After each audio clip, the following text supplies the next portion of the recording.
Hello Aquarius, Sun, Rising and Venus signs. Kamusta kayo? Sana ba'y nasa mabuti kayong kalagayan. Welcome back po sa Star Tarot. Kung bago kayo dito, welcome din kayo. Thank you sa inyong support. I truly appreciate it. God bless you all. Aquarius, pauna mensahe po ninyo, kinship. Ayan, so siguro Aquarius, napakasarap ng inyong pakiramdam sa ngayon because you feel like you belong talaga sa kung anumang grupo na kinabibilangan ninyo, trabaho, pamilya, yung gano'n. So, you're feeling that sense of belongingness. Kaya napakaganda. Maybe, bago kayo sa isang grupo, bago kayo sa isang asosasyon, bago kayo sa isang pamilya, yung gano'n, ano? Kaya napakaganda. We have elementals, ayan, nature spirits, the four elements, ayan. So, maaaring meron mga gabay na ibinibigay or ibibigay sa iyo ang divine universe at gagamitin niya yung nature spirits, yung four elements, no? Water, fire, air, earth, no? Yung mga elements na yan, maaaring dyan ninyo makikita, no? Yung guidance na ibibigay sa iyo ng divine universe. Maybe the divine universe is going to use, no? A variety of symbols that comprises the four elements, no? At maaaring yon ang magiging gabay sa inyo. Kung ano man ang gagamitin niya, animals, kung ano-ano, no? Depende sa inyong sitwasyon. We have balance. Ayan. So, this is asking you to bring the balance back in your life. Okay? Maaari may mga imbalances na nangyayari sa inyo, mayroong mga sitwasyon or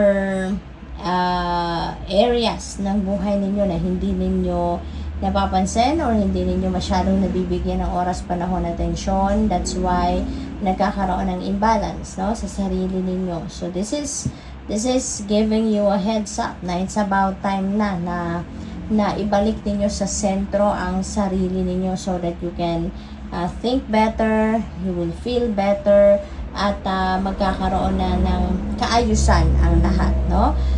Huwag din ninyong kakalimutan ang pag-aalaga sa inyong sarili kasi isa ding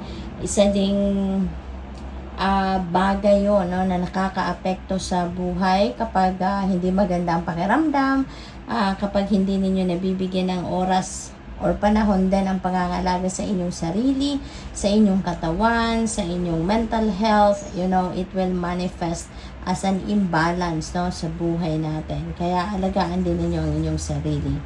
Achievement. Ayan, magiging masaya kayo, excited kayo about what's going to happen kasi maaaring meron na kayong project or task dito na makukumpleto nyo na, matatapos nyo na, may accomplishment kayo, may achievement kayo. Okay, finally, your hard work is going to pay off, no? And it will be very rewarding para sa iyo na endeavor. Makikita nyo na dito yung financial reward ninyo, recognition, yung mga gano'n, no, na ibibigay sa iyo. What else? We have wisdom of the Magi, mental clarity. Ayan, so maaring naghahanap kayo ng mental clarity, maaaring merong sitwasyon na kailangan kayong pagdesisyonan and maybe you can't make a decision yet kasi bizarre pa para sa inyo yung sitwasyon na yan. Maaaring hindi pa ninyo ito naiintindihan masyado or hindi pa ninyo nakikita masyado kung ano man ang truth ng inyong situation, no? But now, you're getting that mental clarity. Maaari kasi siguro na makakapagpahinga na kayo, makakapagnilay-nilay na kayo sa ngayon, di ba?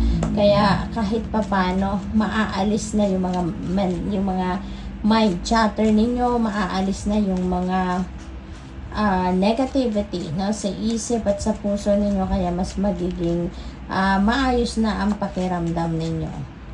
We have listened to your own inner voice. Your knowledge is within you. Ayan, pakinggan ninyo ang inyong sarili, okay? Pakinggan ninyo ang inyong sarili kasi you are already a person of wisdom. Ang dami na ninyong pinagdaanan sa buhay in the past. Marami na kayong challenges na napagtagumpayan, problema na nasolusyonan. You have gained a lot of life lessons na, no? In the past, marami na kayong wisdom na napulot, no? Kaya ang dami na ninyong alam. We have, if in doubt, ask for inspiration from above. Okay? Kung nagdadalawang isip kayo sa mga gagawin ninyo, ask for inspiration from above. Ask for guidance, no? Magdasal kayo, ask for divine guidance, no? And for sure, mabibigyan kayo ng guidance because you're also getting mental clarity. So, maaring magkadugtong, no? Ang message na yan. Family is everything. Always make sure you acknowledge this. Okay? Kahit ano man ang marating natin sa buhay, saan man tayo makarating, ano man ang klaseng achievement ang makuha natin, you know, at the end of the day, no, yung pamilya natin, nandyan dyan pa rin, no, maaring may mga exceptions, no, merong mga tao, or merong mga iba sa atin na mas mahal nila yung ibang tao kaysa sa pamilya because siguro iba yung klase ng pamumuhay na pinagdaanan nila sa kanilang pamilya, kaya may mga exceptions na ganon. But mostly, no, lahat, kung mayroon tayong achievements, inaalay natin yan sa pamilya.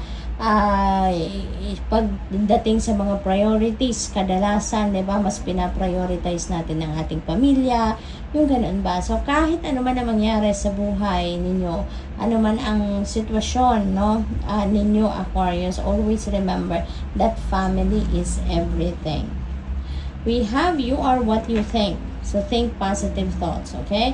This is a beautiful reminder na kung ano yung nakikita mo sa inyong 3D reality, yun ang iniisip mo. Yun ang minsan nandoon sa inyong isipan at yun ang inyong naramdaman. Kaya kung ano nagmamanifest sa buhay natin sa ating 3D reality, no?